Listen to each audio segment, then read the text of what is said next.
ଅଦା ଆମ ଶରୀର ପାଇଁ କେତେ ଜରୁରୀ। ସମସ୍ତେ ଜାଣନ୍ତି ଯେ ଅଦା କାଶ ଏବଂ ଥଣ୍ଡାରୁ ଯଥେଷ୍ଟ ଆରାମ ଦିଏ। ଅଦାରେ ଥିବା ଆଣ୍ଟିଅକ୍ସିଡେଣ୍ଟ ଗଳା ପ୍ରଦାହକୁ କମାଇବା ଏବଂ କଫ ବାହାର କରିବାରେ ସାହାଯ୍ୟ କରେ।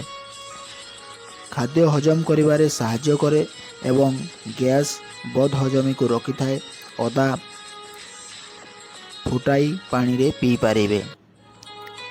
ଯଦି ଆପଣଙ୍କୁ ଥଣ୍ଡା ଯୋଗୁଁ ବାନ୍ତି ହେଉଛି କିମ୍ବା ଆପଣଙ୍କ ଯାତ୍ରା ସମୟରେ ବାନ୍ତି ଅନୁଭବ କରୁଛନ୍ତି, ତେବେ ଅଦା ବହୁତ ପ୍ରଭାବଶାଳୀ ହୋଇପାରେ।